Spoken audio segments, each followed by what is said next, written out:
It was never my plan to return to Ashvale, especially not alone, especially not when the sun had already slipped behind the mountains and the trees whispered like gossiping ghosts in the dusk, but something had drawn me there, something beneath my skin, beneath my memories, like a splinter lodged too deep to pull out, festering in silence, humming in the back of my skull like a tune you can't name yet can't forget. And so I parked the car beside the rust-choked fence of what was once Laughterland, a carnival so thoroughly devoured by time that it looked like it had grown out of the weeds and rot, more fungus than fun now, all skeletal roller coasters and tilted funhouses squatting in mildew and shadows, and I don't know why I pushed open the gates that screamed like dying things on their hinges, but I did, and the moment I stepped through, it felt like I had crossed into a place that had been waiting. Watching, breathing shallow in the dark. The smell hit me first, not just rust and mold but something deeper, sweet and rotting, like cotton candy steeped in blood, and beneath it, the faint chemical tang of old grease and something sharp, something feral, and I told myself it was just an old raccoon's corpse, but I knew better, because the air felt hungry, thick with a tension that pressed against my eardrums like the world had sucked in a breath and wasn't ready to exhale. The laughter came next, not loud, not cartoonish, but low and bubbling like it was rising up from inside my own lungs, warping into echoes of things I didn't want to remember, a child's giggle turning into a wet choke, a ringmaster's bark becoming a scream cut short. And I shook my head hard, told myself it was just the acoustics, the wind, my nerves, but even as I said it I could feel something watching from the shadows between the collapsed booths and shattered mirrors, not just watching but recognizing me, like the place remembered me more clearly than I remembered it. I passed the faded clown mural near the entrance to the mirror maze, the colors peeled like sunburned flesh, the eyes hollowed out and black, yet somehow following me. And something inside me twisted, because I remembered that clown, remembered him, the way he used to hand out tickets with gloved hands too large for his arms, remembered how he'd whispered things only I could hear, how I used to wake up with popcorn in my sheets and no memory of falling asleep at all. I should have turned around, but my feet kept moving forward like they weren't mine anymore, drawn deeper into the carnival's bones, each step accompanied by the sickening creak of old boards and the high whine of something metallic straining against time, and with every inch I traveled, the sky seemed to darken further, the stars blinking out one by one like eyes being closed by unseen fingers. The mirror maze was cracked open like a jaw too wide, shards of glass glittering like jagged teeth, and yet the structure still stood, swaying slightly in the windless night, groaning like something in pain, and I stepped inside without thinking, like I was being invited, like the place had already pulled me in and was just waiting for me to notice. The lights inside flickered, sickly green and purple pulses stuttering from half-dead bulbs, and the mirrors stretched and bent and warped my reflection until I looked like a parody of myself, too tall, too thin, too wrong, and then I turned a corner and saw something that made me stop cold, myself, but not me, staring back from a mirror that wasn't broken, wasn't warped, but completely intact and completely still, not matching my movements, just watching, and smiling. It was a thin smile, too wide, and the eyes didn't blink when mine did, and as I stared, its mouth began to open slowly, painfully, until it was gaping like a wound, and something started to crawl out of it, something wet, something small and twitching like a newborn mouse, except it had eyes, too many eyes, and tiny fingers with nails like pins. And I turned and ran, but every mirror I passed now showed that same version of me, each one more decayed, more bloodied, more monstrous, some with their mouths sewn shut, others peeling their faces off in jerky, silent motions like puppets trying to understand skin.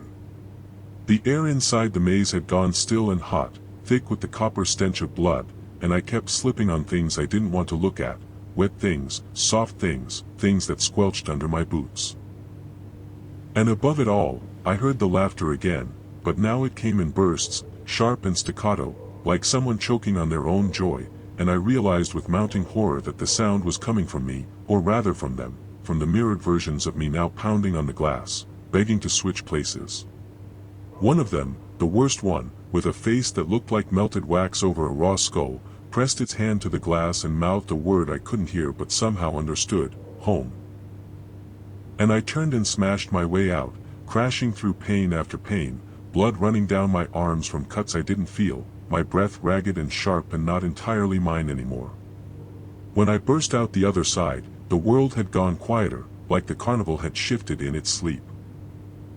There was a stage at the far end of the grounds, draped in tattered red curtains soaked through with mildew and something darker, and I had no reason to go to it, no memory of it ever being there before, but my body moved like it had its own script to follow, steps falling into place with a rhythm that felt rehearsed.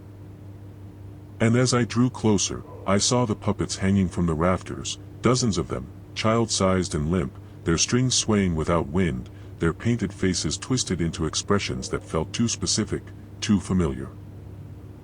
I climbed the steps, and the floor groaned beneath me like something alive and suffering, and as I approached the center, the puppets twitched, one by one, jerking like flies caught in webbing, and I watched in paralyzed horror as they lifted their heads in unison, their glassy eyes locking on mine, mouths opening in perfect synchronicity to whisper, "He's behind you." I turned slowly, every instinct screaming at me to run, to scream, to wake up, but there was nothing behind me, just the yawning dark beyond the stage, until I heard the crunch of something stepping onto the boards, heavy and deliberate, and then a voice, too smooth, too warm, like syrup poured over a blade, said, "Oh, I've waited so long for you." I turned and saw him. The puppet master.